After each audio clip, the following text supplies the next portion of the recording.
Hello, hello, hello, and welcome back to another episode of the Fantasy Wildcard Devy Show. And tonight we are full of superstars. We have week one of college football in the books.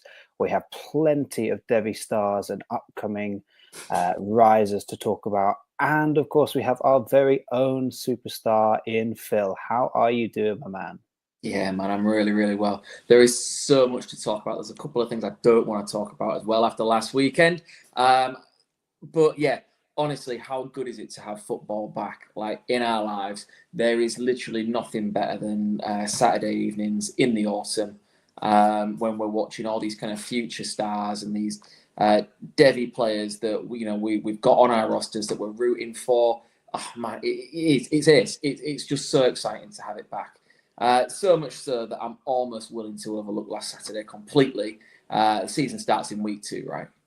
Yeah, I think that's what you are really, really hoping for. But yeah, it's been really fun to have a few different people reach out. Some of my friends who are NFL junkies have kind of dipped their toes into college football for week one because obviously we're only 1 week out from the NFL starting. I mean, when we go live, we'll actually be one game into the season, which is exciting. And these guys have been checking out college football, checking out some of the things that we've been saying. So that is great. We've got fantasy football back in our lives. If you play college fantasy football or campus to canton leagues, you've got 1 week in your back pocket already done. If you are not, but you are an NFL fantasy player, you need to. Well, if you're not, why are you here? Great to have you, but Yeah. get yourself in a league. But if you are in some leagues, you should be setting your lineups and getting those Thursday night players out of your flex spots right now before the action all kicks off. Yeah, man. And this is it, isn't it? Like, it's really interesting you mentioned like people getting in touch and like talking to you about college ball because the last time we recorded heading into week 0, the situation was a little bit bleak. Like, we were none the wiser. Like, we were excited that college football was back, but we were none the wiser how we were going to consume it. And then, literally, right before week 1 drops, just a couple of days before week 1 drops, we get the announcement that we've been longing for here in the UK. That DAZN, fair play to them, I've been critical of them in the past, but DAZN have stepped up and taken on the ESPN international rights for college football, which is going to give us approximately 25 games a weekend. Like, college football game day as well. And all of a sudden, we're getting these eyes on the sport that we've loved for a long, long time. And this kind of new influx of people. I've got guys like, well, too many people messaging me about the Alabama game. But people like saying, what about this guy? I like this guy. Who's this guy? And showing an interest in the things that we've kind of gone on about for as long as we have.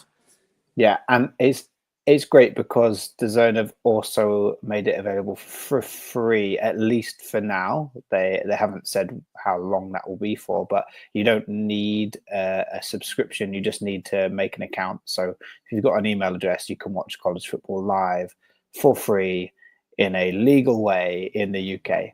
So that is great news, and I think lots of people are interested because of what happened to Alabama. There's lots more chat going on my timeline.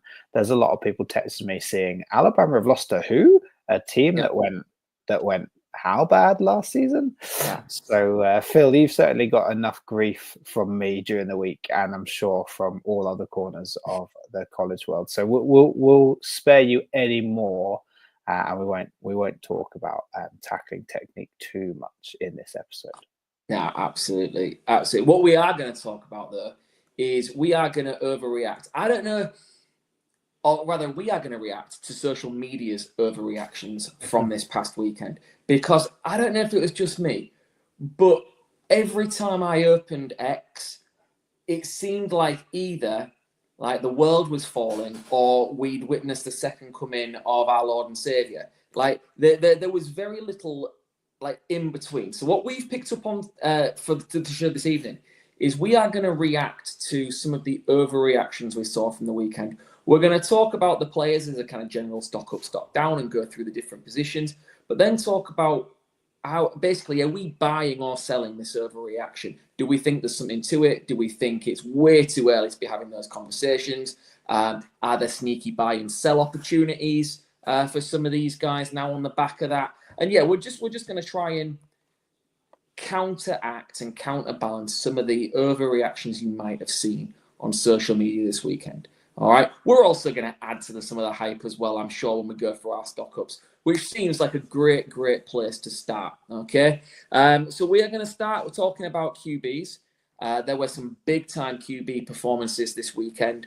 And I'm going to start with a guy who the entire community would have, had he passed them in the street earlier this offseason, probably spat on him. I'm going to talk about Carson Beck, the new Miami quarterback, because Carson Beck, obviously on Sunday evening, led in Sunday Night Football, primetime viewing, led Miami to a 27-24 victory over Notre Dame. The first time that Miami have beaten a top 10 opponent in 8 years. Huge performance. And like I said, I tune into a lot of podcasts. I follow a lot of people along a similar kind of line of work to us, like in that kind of Devy sphere.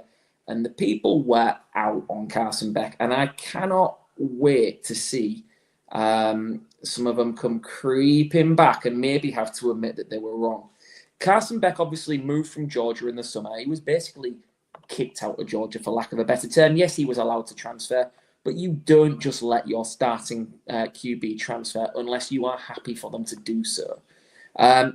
Carson Beck looked lost at times last year. He kind of, in that one season, he fell from the potential being talked about as a number 1 overall pick or a top 10 worthy NFL draft pick to go back and do another season, mate, because your draft stock's probably nowhere near where you want it. Georgia were happy to let him go, and he's ended up in Miami. And what a good move that looks like. Really interested in his interview, he said afterwards, he's enjoying football again. He's fallen back in love with the game, or I think something to that kind of effect. And it showed. Like, for me, like, so some of the stats, he went 20 of 31 for 205 yards and 2 TDs. Really interestingly, his adjusted completion percentage was 75.9%, like up there with some of his best numbers from seasons gone by. He just looked better. He wasn't perfect, and I'm not saying for a moment that this is him locked now as a round 1 NFL draft pick. Like, it's too early to say that because we've seen plenty of bad over the last season and not enough good yet. But there is a reason he was being talked about in that type of breath at the end of the 2023 season. And it's not just because he was a Georgia Bulldogs quarterback. Nobody ever spoke about Jake Fromm like that. Nobody ever spoke about Stetson Bennett like that. So it wasn't a case of helmet scouting. There is talent that just needed a chance to kind of get back to its best. He made his wide receivers work on some throws. You'll have seen the CJ Daniels catch. Absolutely phenomenal. He took a chance and his receivers somewhat kind of bailed him out. But he was taking those chances because he was comfortable, he was relaxed, he was moving around the pocket better. And yeah, when you've got guys like Malachi Turney, when you've got guys like CJ Daniels catching those balls for you, you got to remember his wide receivers had 48 drops in his 2 starting seasons at Georgia. Like, that's huge. And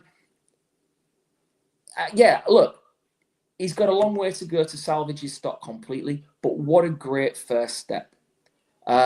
We know that he scored well on my kind of preseason exercise with the Parcells methodology, and I asked the question then, was he a sneaky buy low? Because as the leading candidate on that scoring methodology, we've seen in the last 2 seasons that unearthed Jaden Daniels, it unearthed Cam Ward. I said at the time, it's too early to say whether that'll be Carson Beck. But 1 week in, and he's taken another step forward rather than a step back. So I think it's wheels up. I don't know about you, Jack, but I am almost tempted at this point to start throwing feelers around and seeing whether people are still willing to cast him off.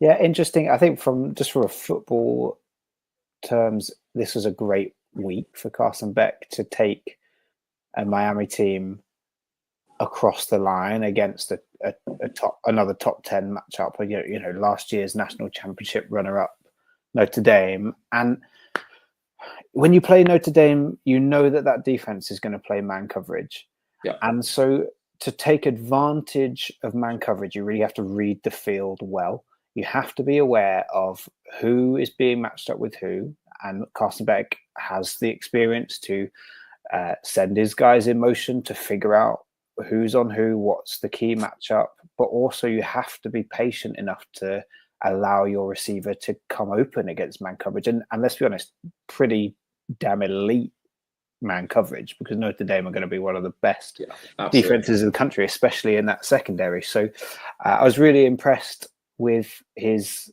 patience and vision and his ability to manipulate that man coverage. I think he got away with a few things, like you say, that CJ Daniels catch bailed him out of an interception, because what you also want in those situations is increased accuracy, which we didn't necessarily get. So there are still stepping stones for Carson Beck to get back to. But that his completion percentage was very good, as you say, 75.9%. That's great. It's just the eye test on that accuracy. Some of those catches were receivers stretching out. Yeah, they worked hard. So encouraged, not fully sold, but Carson Beck's, like you say at the beginning, Carson Beck's cost right now is really low. Everybody is kind of out on him, and a lot of that comes from off the field stuff, exacerbating the frailties we saw at Georgia, and I think they have gone too far. Yeah, without a doubt. Right, there's number one. Okay, wheels up, Carson Beck. Monitor the next couple of weeks.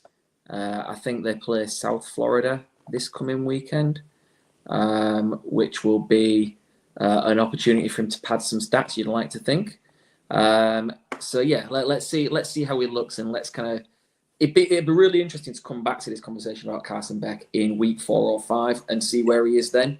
What I did notice is the hype is real, the overreaction is real, and that's reflected in his Heisman odds this week. He's gone from being around 28 to 1. I think you can get him at 11 this week, 11 to 1. So that is a huge jump. I'm definitely not taking those odds, but that just shows the kind of overreaction to that performance. All right. Who's your first guy, Jack? Yeah, I'm going to stick with the top 10 matchups that we saw, because I think there'll be a lot of eyeballs that were on this game, or at least on the highlights of this game, because it was quite late here in the UK. And that is LSU quarterback Garrett Nussmeier, a guy that we were quite excited that he decided to come back to college for another year. He still had some wrinkles to iron out, let's say, before he could prove that he was an NFL-ready quarterback. And I think the reports he got kind of mirrored that. So he's decided to come back to college. And in a primetime game, again, against a really good Clemson defense, Nussmeier was really mature. He had a really mature performance. So he completed 28 of 38 passes, 230 yards, 1 touchdown, and really crucially, no turnovers. That's the big one.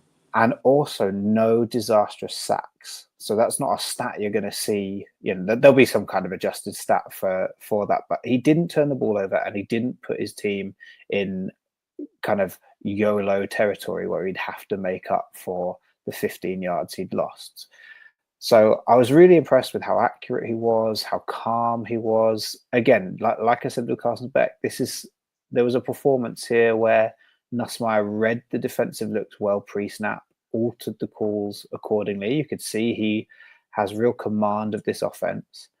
And with the LSU defense, probably the most improved position group I've seen so far, going from an absolutely disastrous defense last season. They looked great. Not just good, they looked great. And so Nussmeier played a really good complementary game against the top team. He's not someone we're going to see escape the pocket and create on the run, but he doesn't have to if he's being protected like that, and he doesn't have to if his defense is holding up their end of the bargain. So I was really impressed. He won a top 10 matchup, probably the second most exciting game of the in the build up to the week. certainly for me anyway, because we had Ohio State, Texas as well. But this was a really strong performance, a really good sign that Nussmeier has worked on the things that we kind of hoped he would over the off season. Yeah, I agree completely. And what you noticed when you watched that game was that kind of cerebral approach. Like he seems to be operating at a higher level than some of those other peers at the moment, or some of his other kind of contemporaries in terms of those top QB prospects, in terms of how he's seeing the field and how he's reading the game, because it was loud at Clemson, particularly in that first half. And he actually took a couple of timeouts. He didn't get flustered. He took timeouts because he couldn't get the call. Completely unfazed. You watch him check out of plays, calling protections at the line in that environment. The communication, just the kind of mindfulness to be in complete control. Like I was really, really impressed. Again, the big one for me, like you mentioned, was the 0 turnovers, because that was a real sticking point and something that needed to be cleaned up. There were 6 games last season where he threw 2 or more touchdowns, and if you are going to be the guy, that has got to obviously drop. And that was one of the things that I went into the game looking for. I actually put a bet on for him to throw 2 or more because of the level of competition they were facing, because they were on the road, and because of last year. So he actually cost me money, the twat. But no, look, from a Devy point of view, absolutely delighted to see that he managed that. Absolutely. Yeah, and I think it's the kind of value that, Nussmeier's Devy value, I don't know if it's reached a peak. I think there's still so many question marks over him over the last couple of years that he's still at a reasonable cost. So he's someone I would be looking to acquire even after that performance. Maybe before you share this episode with your friends, go and make sure that you can get Nussmeier off them before Absolutely. All right. So from seniors with first round potential, let's go and look at the freshman performance of the week. We are back to our guy. We mentioned him on the last pod.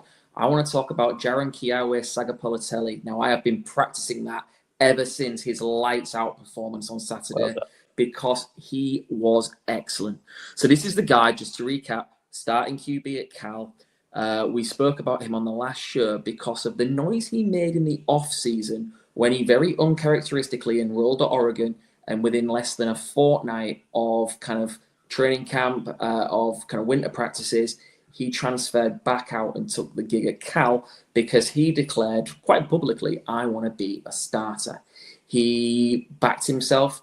He went into competition with Devin Brown. And last time we mentioned him on the show because he won that. It was announced kind of that week that he was going to be the starting guy. And my goodness, right? 20 of 30 passes for 234 yards and 3 touchdowns. But my gosh, the throws he was making, like touch, timing, poise. Like when we had Oggy on a few weeks ago and he was talking about what we look for when we talk about arm talent, that is it in spades. Just go and watch the highlights, go and watch that tape, and you will be blown away. I saw his passing chart earlier. I was doing a little bit of swatting and I looked at his passing chart. It's a Da Vinci. It is an absolute masterpiece in terms of like where he was putting that ball. Like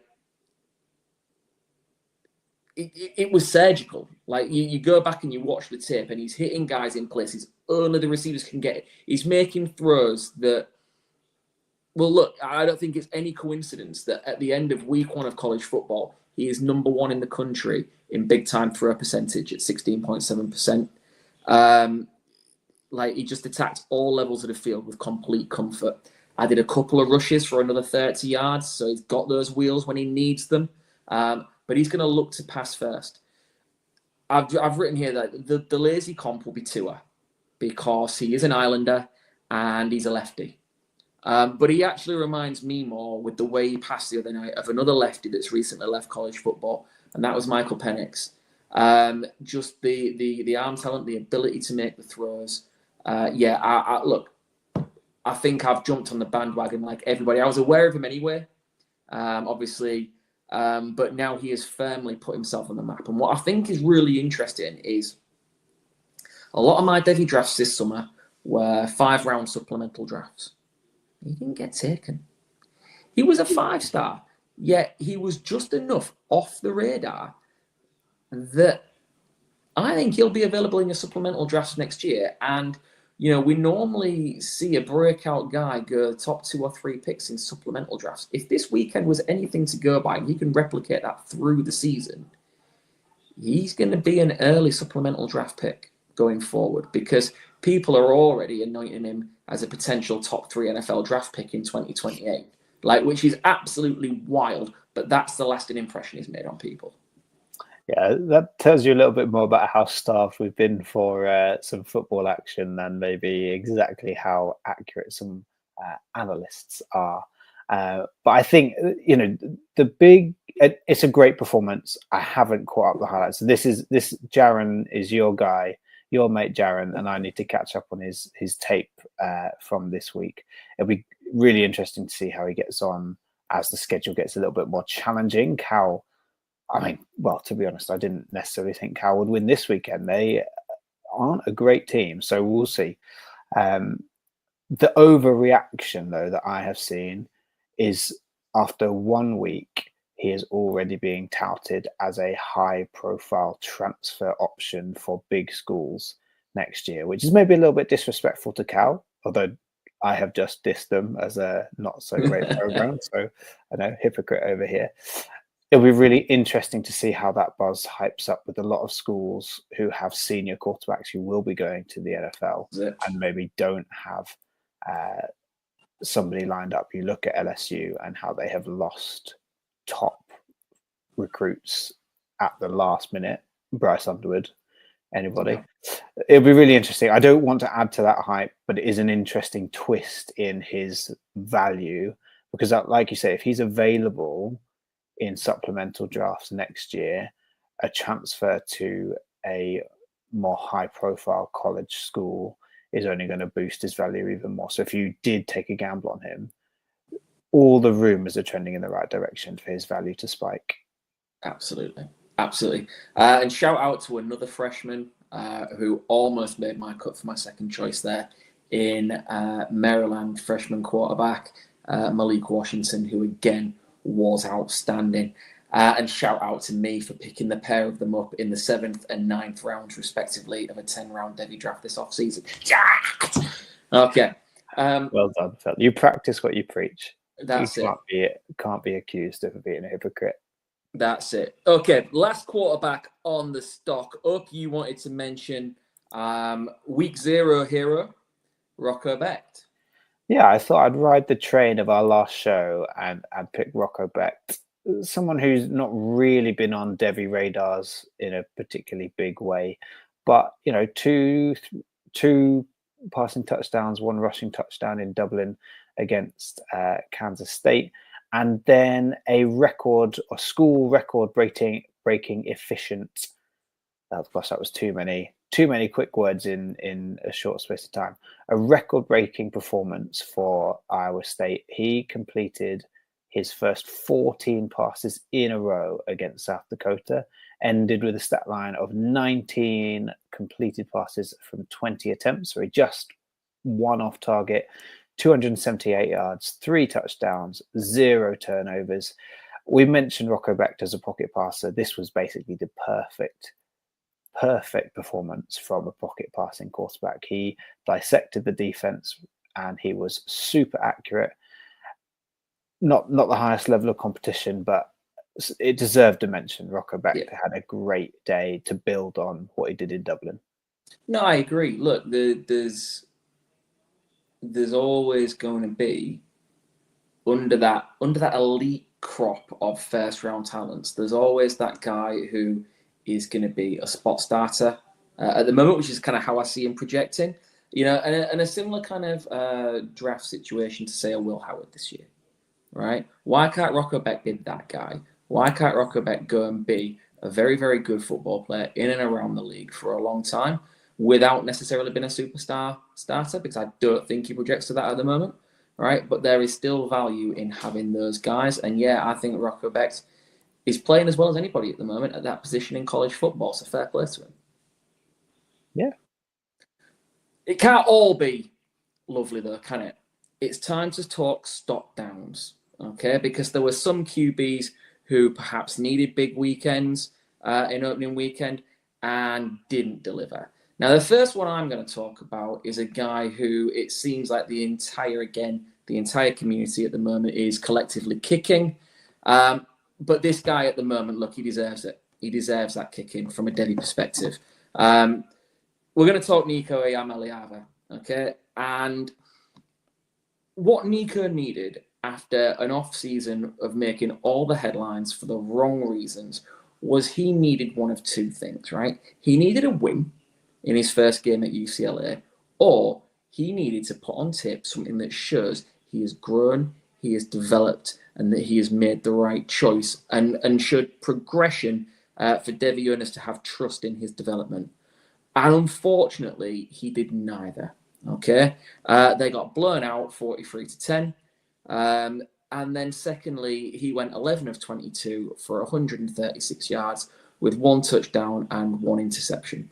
To his credit, he added 47 yards on the ground. Okay, so there is a pocket of kind of value that, in terms of his performances in his rushing. But he had the perfect opportunity to answer critics and he just let it slip away. It was just a no on all fronts, like all arm strength. Okay, he can throw the ball for miles, but literally minimal touch, minimal poise, like routinely overthrowing his targets. He killed a drive where they were actually kind of pressing the field quite well by overthrowing guys on 3rd and 4th down. They went for it on 3rd down, he didn't get it. They put the ball in his hands on 4th down and said, come on, keep this drive alive, give us something. And again, he overthrew his receiver. Rather than take what was there, go through his progressions, go through his reads, he went all power, all guns blazing, and overthrew the guy again, turned over on downs, and absolutely killed the momentum. His pick was all on him. Like, when you watch the tape, he locked into his first read. He didn't take any kind of field awareness of what was going on around him. It was on a kind of crossing route over the middle. He locked on, overthrew a killer ball straight to the hands of the linebacker that was kind of dropping into that soft zone in the middle. And it was just ugly. There was nothing for me that did anything to ease any of the concerns we already had. And I don't know about you, man. I have a couple of shares. I'm desperate to find a buyer now if I can. And I think I'm quite happy to just cut my losses and re-roll because I just don't see it. I get he's young. I get that there's a frame and the talent and all these other things. But at some point, I need it to come together. I'm not convinced he's in the right place. I'm not convinced he's got the mindset. And he goes out week 1 and just shows us the same things that we wanted correcting. So I think I'm out. I just need to find a buyer now.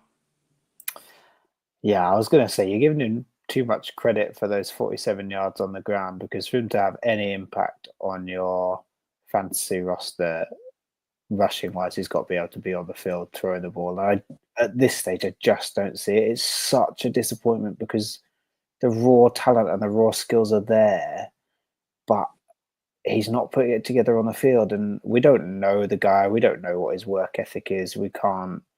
I don't want to take shots at how much preparation he's done, or, what we do know is that he chased the bag and he didn't get it.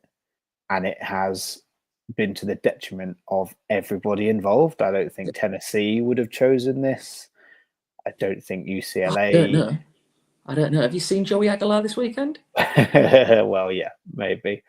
I think my biggest thing for Nico is that he doesn't seem to have much chemistry with his receivers. I think we didn't see him with that kind of relationship where he could see and read what his receivers were going to do at Tennessee. He never had, even if it was just one guy, and you don't want someone to lock onto one receiver, but you see and hear of guys that kind of room together and they study tape together and they know exactly what their receiver is going to do, and the receiver knows exactly where the quarterback is going to put it in certain situations. I just don't. We haven't seen that chemistry built with any wide receiver at all in his playing career, and this was not. This didn't put that worry to bed. Absolutely not. Absolutely not. Right. So that one wasn't really a surprise. It's time to talk the overreaction of the weekend, Jack. And I'm going to put this one on you because it was a game that you will have watched closely. It's time to talk Arch Manning, because let's be honest, this was a definite stock down game. What I want to know more than anything is the sky falling? Is he a bust? Is he a bum? We've seen the memes. We've seen all sorts coming out of that game last weekend. Let's quit the overreaction. Let's have some sense. Let's have some balance. Where are we at? Okay, so the raw facts and statistics of it is that Arch Manning was a little over 50% pass completion, 17 of 30, 170 yards, 1 touchdown, 1 interception. Not a highlight package reel. No, absolutely not. Not the statistics he'd have been hoping for. And if he was going to have these kind of statistics, he'd have been hoping that the game plan had gone to the run game, which we didn't see happen. Now, the caveats on this are he was playing his first start as the starter. He's obviously had starts at Texas before, but this was his team. He's the guy. He went into the horseshoe to play the defending national champions, who have the best defensive player in college football in Caleb Downs, and an ex-NFL defensive coach disguising coverages. And this is one of those ones where you listen to what Sarkisian said afterwards, and he spoke so highly of what Ohio State did in disguising coverages. So the caveat is Arch Manning was up against a great defense, a couple of elite defensive players, and someone who has won several Super Bowls as a defensive coordinator. Yeah. There's both sides to balance out the facts of what happened. The worrying thing is that Arch Manning didn't look great on those completed passes. Yes. He didn't look. We spoke about Carson Beck and Garrett Nussmeier looking comfortable in their offenses, knowing their reads, knowing what is going to happen at the line of scrimmage, working well with their receivers. We didn't see that from Texas really at all. The plays looked muddled, and to be honest, Arch wasn't trusted with a lot, and I think that is part of the problem too. A lot of the good that came from Manning came at 14 zip down, and he led a drive to get them back in the game. And we had one really good drive, and then the opportunity to tie the game, and he couldn't get it done. There are multiple factors around why that happened, and that's not all on his shoulders. But we saw glimpses of the talent we expected to see, but only in that one drive, if we're really honest. Yeah. That's slightly concerning to me. What was the game script there? Is that because Texas were in such deep need that Arch Manning suddenly had the playbook turned over to him and he could do a little bit more? Does that mean that Sark doesn't trust him enough yet to be the guy?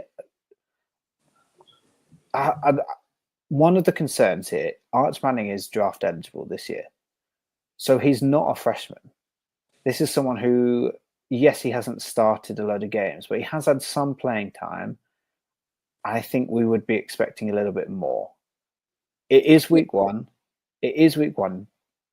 But I would have expected. And obviously, we all expected to see more because this was such a hyped up matchup, and we just didn't get it. I think there's also like he was built up into this mythical beast before he ever took a meaningful snap as the number one guy. Do we look and say, well, yeah, listen, I agree. There's absolutely no hiding behind anything you just said. There's the clip of him sidearming the ball. Oh yeah. And it's like, oh man, choices, it wasn't the right one. I don't think in terms of the game script, I certainly think Texas went in thinking they would be able to run more than they did. I think that is credit Ohio State in terms of how they forced Texas to move away from the run game. Because Cedric Baxter looked quite tasty early on. He looked pretty good. Then they obviously had made the decision to split drives between him and Wisner, and neither guy ended up really getting going. So they kind of pivoted away from that, especially when Ohio State took the lead. But again, even moving away from that, like Arch has been set up by the community to be the guy. And at 7-1 for the Heisman heading into the season, the favorite in the country for the Heisman, based on what? But, I kind of feel like guys who were taking him at the 101, 102 in Devy drafts when he was a freshman, like, why? Well, again, I mean, it's very, very unlikely he was available in a supplemental draft this year. Of course it was. But in startups still, he's been taken around the 103, 104 in that kind of first batch of QBs post your kind of Jeremiah Smith and your kind of Ryan Williams. He's one of the next guys. I think we had him at 103 in ours, perhaps, just because of the value. And we said at the time, we don't know what it looks like, but the value in the name is there. It all builds up into a level of expectation that had somebody else had that game, the overreaction wouldn't have been anywhere near the level we're getting because it's Arch Manning. All right, so let's just keep that in perspective.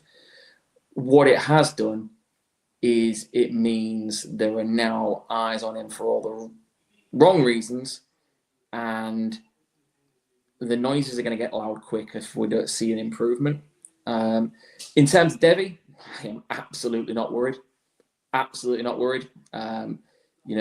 There's nothing in our process before that I would change. I certainly, I think if there's another squiffy performance over the next few weeks, I'd be firing out the cheekiest low offers you'll ever get for him to try and buy, because I'm not worried long term. It just felt really flat that we wanted so much for this guy, and it didn't deliver in week one. Yeah, I think you've hit the nail on the head there. I am not worried for Arch Manning. Even this season going forward, I think Texas will improve. He will improve. I think he'll be let loose a little bit more. I think the balloon has deflated just because we were so excited for what he could be and we didn't get it. And I don't know if his hype will return to preseason levels this year at all. So, your buy window might be open. Oh yeah, for him, totally. Take a little bit of pressure off. Yeah. But I think it really does. This performance opens a buy window for Arch Manning if you want to go and if you want to go and get him. You're not going to buy him cheap, but you might be getting him a bit cheaper. But it's going to be cheaper than absolutely. Absolutely. Test that owner. If you believe in the potential, if you believe in what you've seen, go and fire those offers out, because there might be someone now who's just seeing all the doom and gloom headlines and panicking. Fabulous. Well, there's QBs. That's quarterbacks. That's our stock up, stock down, our reactions to the overreactions. Let's move straight on to running back. We're going to go one apiece for the kind of skill positions now. We just felt like for the QBs, particularly with the stock ups, there was plenty of good performances to talk about. But let's move into the running backs. And I want to talk about a guy who has been on Devy radars for a while. Like, he's routinely kind of drafted in rounds 2 and 3 of Devy drafts. But we've been waiting for a guy in 2026 to really step forward and be the guy, particularly after losing so much talent in this last draft class. And for me, this guy had the best performance of any Devy relevant 2026 running back out there this last weekend, and that's Jonah Coleman at Washington. Look, he's a guy, just because, and we always say this, right? There is so much football to watch on a college Saturday that because he used to play on the West Coast, still does play on the West Coast with Washington, their games are often when we are sleeping. It makes it hard to really get a great watch and a great feel for exactly how well he's doing. But this past weekend, right, he went for 177 yards on 24 carries and 2 TDs. And the speed, I didn't appreciate just how quick he moves. On his touchdown score, the second of the 2 touchdowns, it was a long run, around 40 yards, I think. And he comes around the right-hand side. And when you watch it, it almost looks like it's in double speed. He is moving quick. And I didn't appreciate that kind of second-level speed. It's definitely more than I knew was there. And like I said, I just wanted to give him a shout-out because, for me, it was the best Devy-relevant running back performance of the weekend.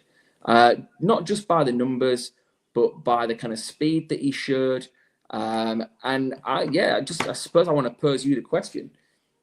For anybody who listens, that, I mean, it's pointless. If you play in a Devy league with us, chances are George's in it as well. And because he plays at Washington, George will have it. But what do you think for people who play Dynasty and are kind of checking us out to get used to some of these names? What do you think the chances are that he could be the guy that emerges as this season goes on as that kind of running back in that kind of 10, 11, 12 spot in the first round? Yeah, I think there's a really good chance. There's certainly an open door for somebody to claim, RB3, RB4 status in this draft class. I think we're going to see a lot of good stat lines from Jonah Coleman. Washington are going to play quite an electric brand of football this year, and they have weapons all around. So they're going to spread this around, but Jonah Coleman's going to get a significant amount of carries, and Denzel Boston's going to get a significant amount of targets. That's, they're the go-to guys. So the buzz is going to grow. The hype is going to get bigger because Washington are going to play well. Jonah Coleman is going to have lots of opportunity to showcase his talent. And the NFL loves speed. The NFL loves speed. So, yeah, I think Jonah Coleman has a really good opportunity to, break that first round of rookie drafts. Certainly, he's put from week one, we're talking about overreactions or reactions to it. He's put himself in the driving seat for that RB3 spot in this draft class behind Jeremiah Love and Nick Singleton. Without a doubt. You want to shout out someone who's perhaps not a household name. I'd like to think guys in the Devy community, like, you're going to be well aware of Jonah Coleman. You will have been aware of him for a year or so at least. You want to talk about someone that perhaps maybe is a little more unknown, Jack. Tell us who you want to talk about.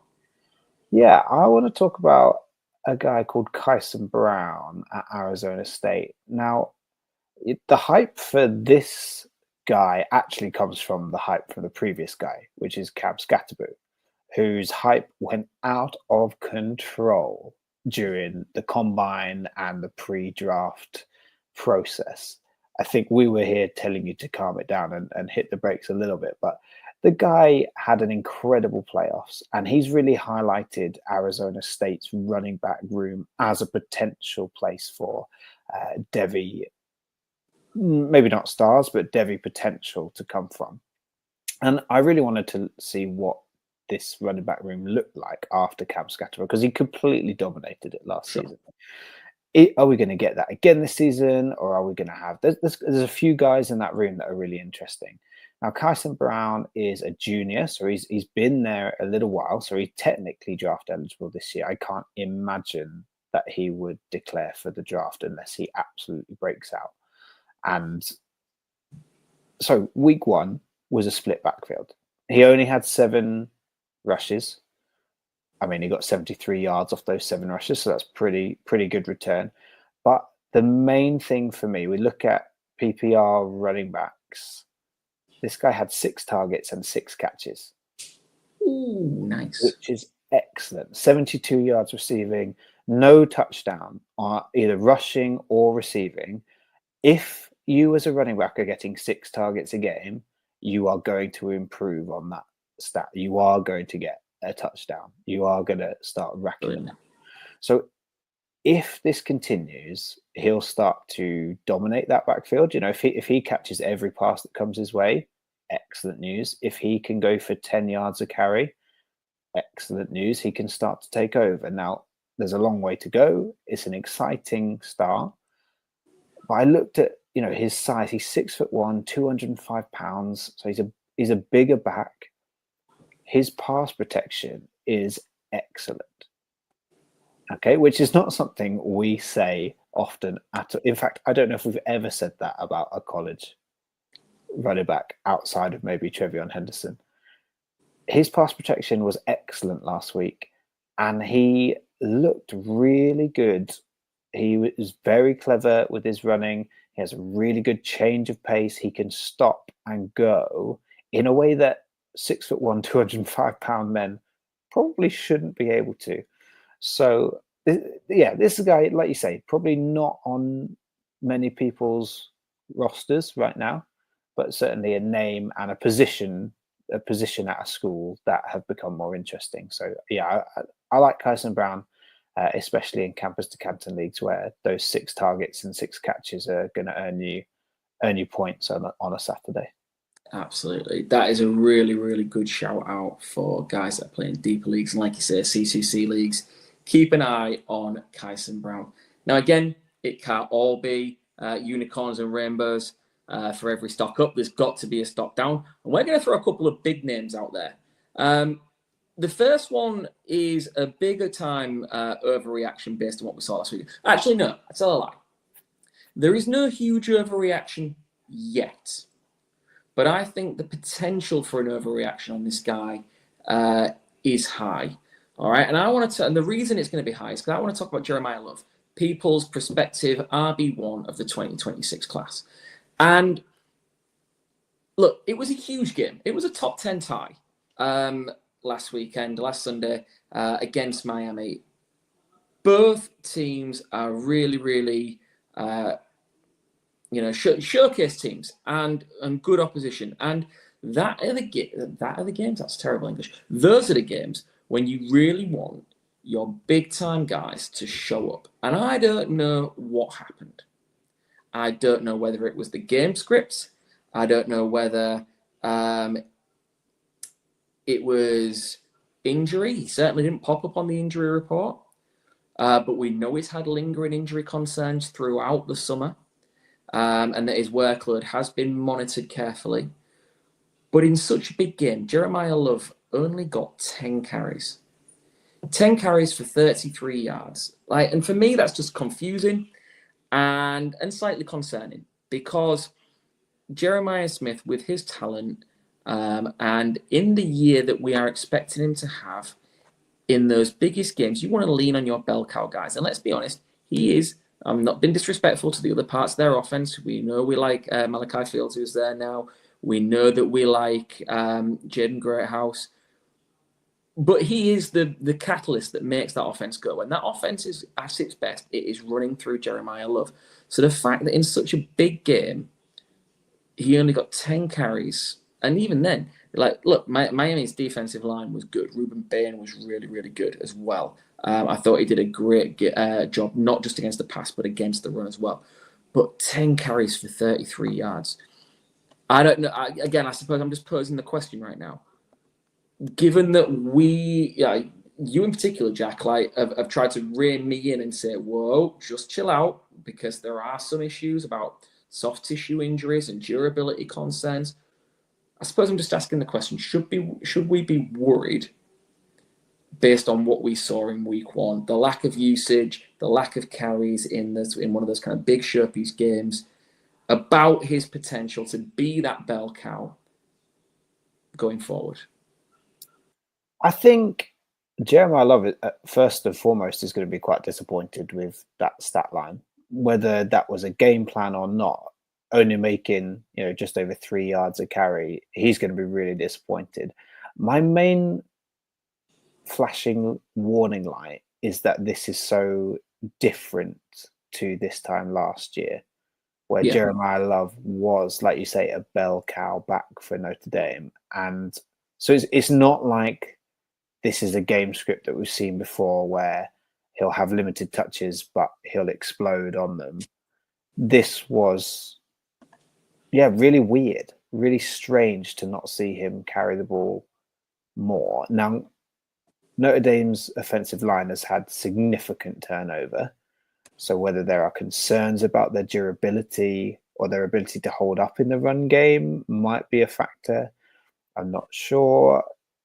I am slightly concerned because we don't know why he's had such a small part of this game plan. Is it because he's returning from injury? Well, if so, is it better to just let him heal up and come back fully? Is it because they're trying to change the offensive scheme? Well, that's not good for Jeremiah Love either. Is the offensive line not up to standard? Well, that's not good for Jeremiah Love. So I can't think of an outcome that actually would be a positive here unless he really is super tentatively being eased back into football. But that's not great for his Devy stock either, because that injury is lingering that we've not really heard loads about. And those are the kind of injuries that are quite concerning. If we don't hear much about it, it's not, an impact injury that, we've seen him get crunched in a tackle and he's fractured his arm. It takes X amount of weeks to heal, but he'll be fine. I'm concerned because we don't know why he had such a small target portion of the carries. Yeah. Like I said, I think right now for me, the talent we have seen buys him a certain amount of grace. And social media's reaction, like we're talking, this show's all about overreactions. The overreactions weren't of, well, he's dead, he's done, we'll sell him, get rid. It was of that state of confusion. Everyone's asking why. So it's just one to monitor going forward. Yeah, it is. It is one to worry in small portions. So let's put it into perspective with our next guy, because where the heck is Mekhi Hughes? This is the guy who transferred into Oregon to be the next bell cow back there, a position that we really like, a talent that we really like, has put a lot on tape in the past at Tulane, I believe, just testing the knowledge off the top of my head. 12 different people rushed the ball for Oregon on Saturday. Mekhi Hughes had one of those attempts. That is absolutely mind-boggling. Even in a complete blowout, you would expect the guy that transferred in and was hyped up as the RB1 at Oregon all off-season to have at least 5 or 6 carries just to test the waters and get his motor running. Noah Whittington had the largest share of snaps. He had 10 rush attempts. Still not tons, but a 10-to-1 ratio is pretty damning for Mekhi Hughes. I am super concerned about that, partly because of how many other people got 1 or 2 rush attempts. It's not like Mekhi Hughes was just being rested or has even just slipped down one spot in the pecking order. This is ridiculous. Yeah. Again, I think it's every right to be concerned. I suppose we'll only know moving forward, because this is a guy, like, obviously stepping up from Tulane. We're talking about guys who we've spoken about it at length in the past. Like, there's this trend at the moment for guys stepping up level of competition to put themselves in the window before stepping into the draft, and that's got to be Mackay Hughes' plan.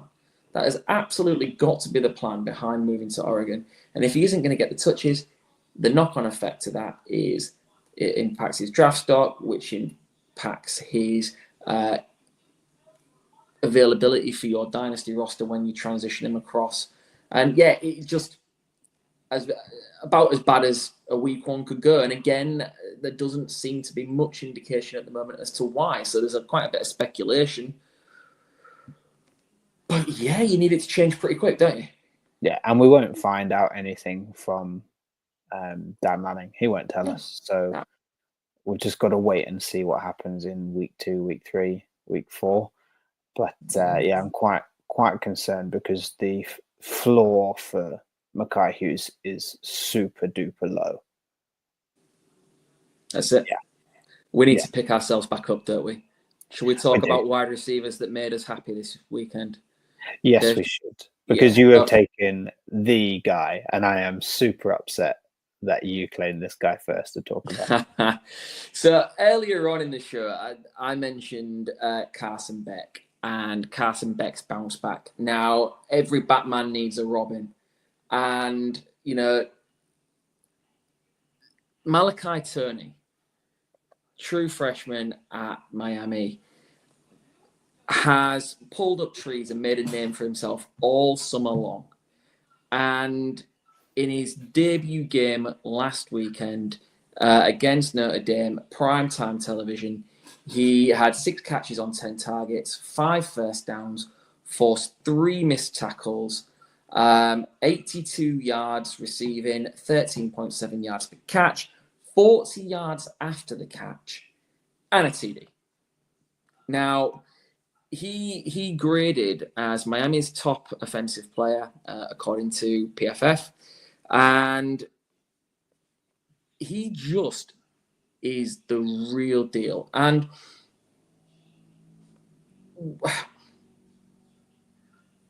if you look at what Carson Beck didn't have at Georgia, particularly after losing Lad McConkey, it was that valuable receiver who could create separation with route running, which Turney has got in spades. I thought it was interesting. I kind of pegged him as a slot-only guy. He showed some inside and outside alignments at the weekend. Still more in the slot than outside, but it was just masterful. He looks really, really good. And he's gonna be a reason that Carson Beck's name continues to get dragged forward, because yeah, this kid looks like the real deal. He really, really does. Like I said, from the second he stepped on field in kind of fall camp, people have been raving about him, and just the very fact that he was able to back it up immediately is fantastic. He was a 4-star recruit. You know, he had offers from Bama, Auburn, Florida State, Michigan, and you know, so to go to Miami, really smart. Like when you look at the turnover they had in that wide receiver room, they lost their top 6 weapons this year. So there was always going to be the opportunity for him to get involved early. Like, yeah, I just really, really impressed, man. Like separation, quickness, timing and feeling, like route precision, the run after catch ability. Like he gave me Josh Downs vibes. Like, and he's a name at the moment. That's kind of bubbling in dynasty circles as a guy that's a potential breakout. I just got, yeah, he just gave me that kind of vibe. Yeah, there you go, Malachi Turney. I've fallen hard. Yeah, but it's easy to. It is. It's so easy to. It was so fun to watch him play, and I think, you know, I don't know how you could have avoided his name this week. Do you know what I mean? Like he's the number one story outside of your headline, who beat who. This is the guy who had the performance of the weekend, and yeah, really excited for week one has shown us and what his future holds. I think his price has skyrocketed after just 1 week. Absolutely. But again, your standard 5 round Devy draft, I guarantee you he will be available in your supplemental drafts next year. All right. I don't know in any of the leagues, in any of the standard 5 kind of round leagues or 3 round leagues that I played in this summer, I did not see his name go in a single supplemental draft. He looks the business. Another breakout freshman. What more can you ask for? Yeah, absolutely. Very exciting. Absolutely. So, Jack, you want to move on? Okay, you're going to Kansas State. Talk to us then about your guy. Yeah, Jace Brown at Kansas State. Now, a guy who I've mentioned once or twice on the podcast over the last year or so. Someone who has more talent than we are accustomed to coming out of Kansas State wide receiver rooms. But the main reason that he's a stock up is because this week he had 12 catches from 16 targets. Yes, I'll say that again. 16 targets.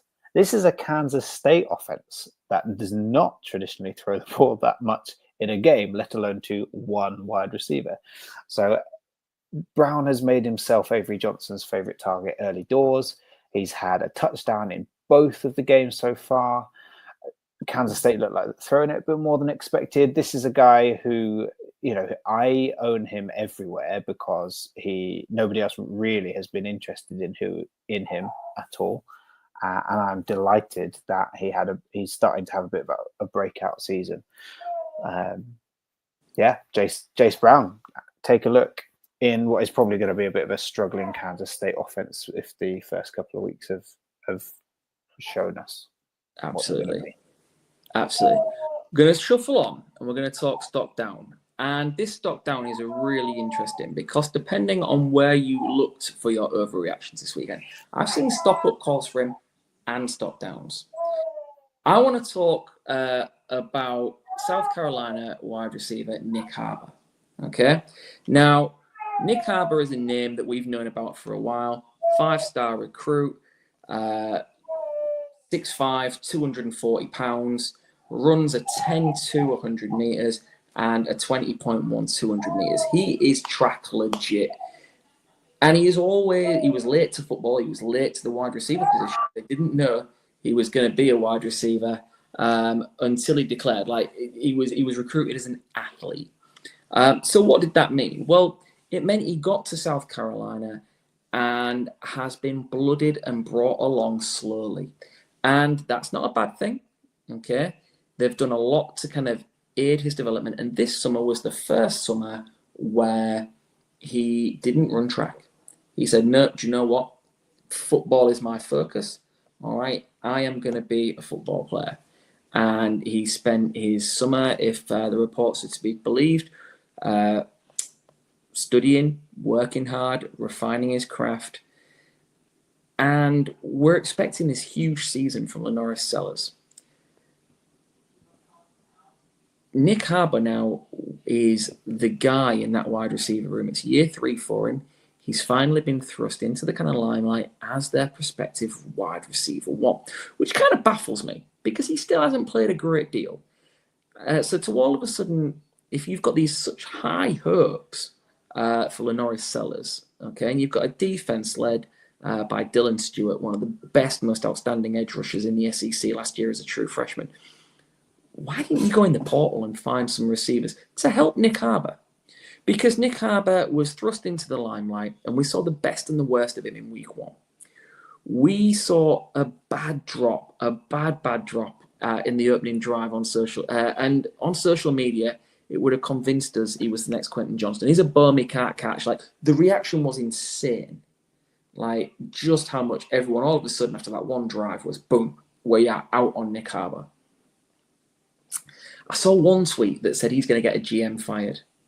Like, because people are going to fall in love with the traits, that physical profile, like size of Megatron with the speed of Tyreek Hill.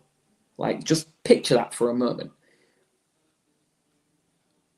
But then we saw the best of him as well.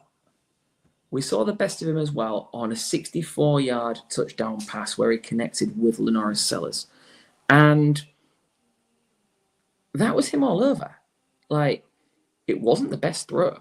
He kind of adjusted to it, coming slightly behind him, and then took it in his stride, blazed away from the DB. He finished with 3 catches out from 7 targets, okay, including a couple of those ugly drops for 99 yards and a touchdown. We can debate for as long as you like about whether he should have technically had 2 touchdowns. He was credited with a drop in the corner of the end zone. He carried the ball out of bounds, didn't have full control of the ball all the way through. Purists want to say it's a catch. Rules. It was a no catch. Look, it's really interesting.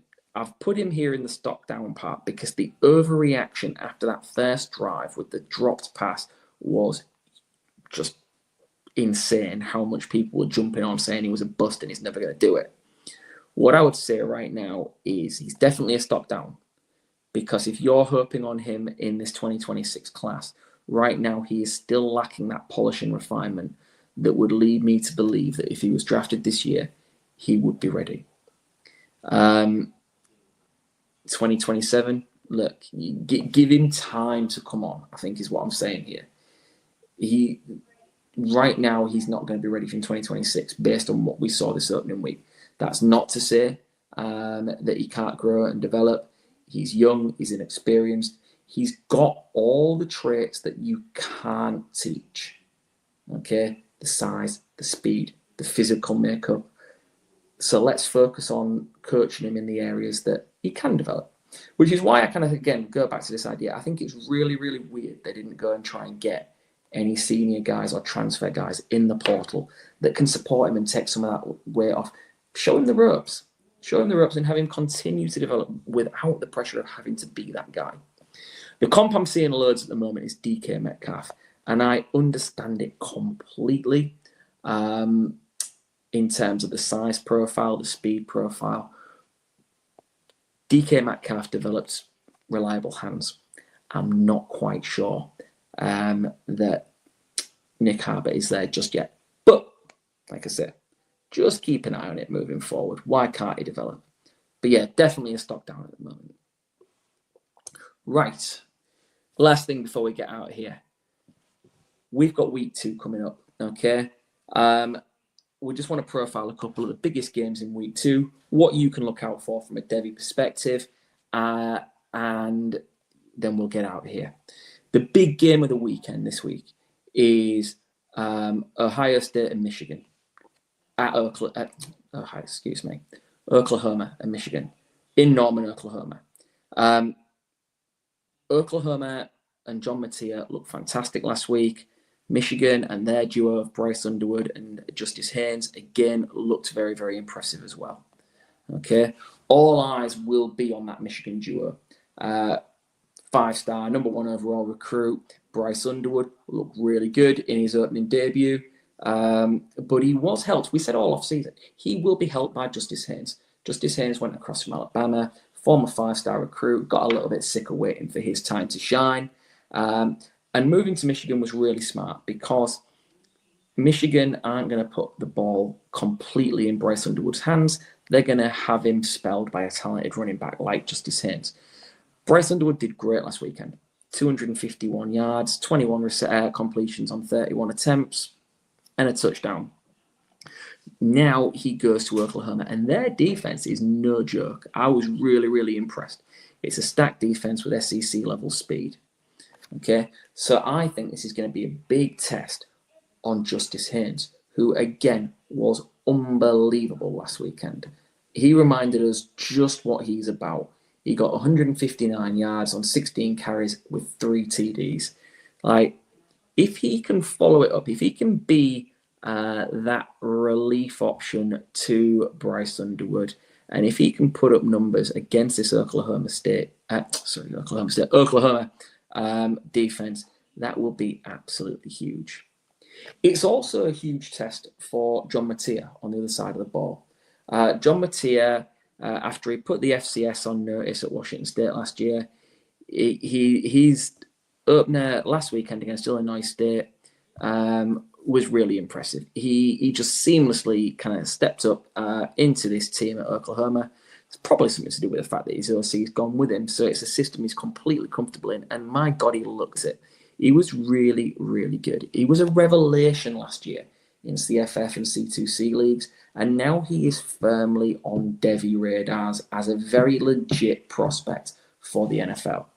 One of the most exciting gunslingers in the country. He, last weekend, 30 receptions on 37 attempts, 392 yards, 3 TDs, another 24 yards and a touchdown on the ground. What more can you ask for? What we really want to see, though, is if he can replicate that success against a Michigan defense that is absolutely known for shutting down high-powered passing games. If he's going to do that, he's going to be helped massively by Deion Burks. Deion Burks, the electric slot receiver who had one of the catches of last weekend. We've already mentioned CJ Daniels' catch at Miami. There was Vernell Brown at Florida, but there was also Deion Burks on Saturday evening. Unbelievable one-handed catch over his shoulder out towards the boundary. Look, he's back. He's looking to prove he's fully healthy. It's a big, big year for him. He's explosive, and after the catchability, make him a round one NFL draft candidate. If you've got him on your roster, you just want to see him stack healthy games and big performances. And this weekend, that chemistry with John Mattia could be a real swing factor in that Michigan and Oklahoma game. The other game I want to point out this weekend, all right, so week 2 is kind of cupcake week. A lot of the teams, before they go into conference play, they look for easy wins and things like that. And a lot of the sides are going to be playing against smaller schools this week. Which means we're going to talk about Mississippi State, a side we don't often speak about in terms of Devy relevance. But they're playing Arizona State.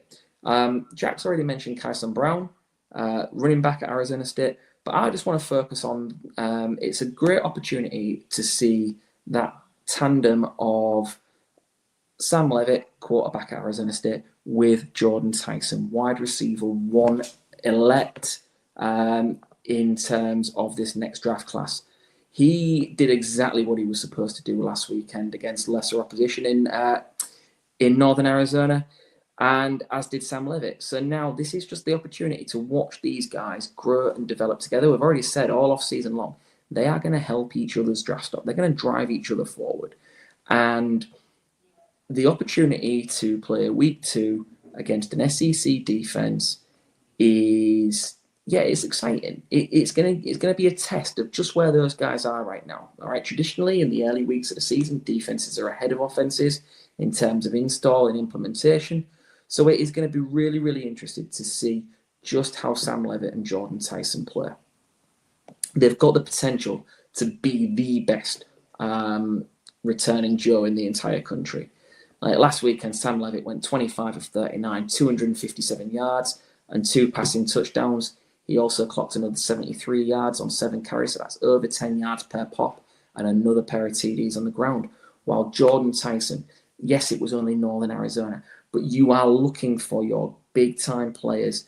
It's not about the box score, it's about the tape. And my God, the tape was brilliant. The route running, the crispness, the hands looked to have improved. That was one question we had about him. He took a beautiful ball in the end zone over the back shoulder. It was a thing of beauty. Like, he was dominant. Like 12 catches, 141 yards, 2 TDs. He made it look easy. These guys are going to carry each other's NFL aspirations moving forward. Yeah, let's see how that one goes. It'll be a really good look at those guys against, like I said, an SEC opposition. So there you have it. Okay. Our reactions to the overreactions in the college football world of week 1. Where do we see opportunities as a potential buy, a potential sell? Which storylines are worrying us? Which ones are we not worried about? Okay. Whose hype train are we on? And is some of that hype justified? All answered for you on the show. That just leaves me to say, if you don't already, go and check us out at Fantasy Wildcard on X, the main team's page, and on YouTube. All of these shows are there. Dip back in at your pleasure. Okay, go find some receipts. Go find some receipts to call us out on. Get those views up, okay? But don't just check us out. check out the whole team. Check out the Dynasty shirt. Check out Ali, James, and Mags on there, putting in amazing work. Now by the time this drops, will have already had NFL football. Okay? Make sure you're checking out the entire team. Make sure you're following us at Wildcard Devy on X. All right? We cannot wait to be back with you in a fortnight. I might have an Alabama victory to talk about by then. If I don't, you might not see me. It might be Jack running solo. But whatever you do, until then, keep it Devy. All right, peace. See you soon.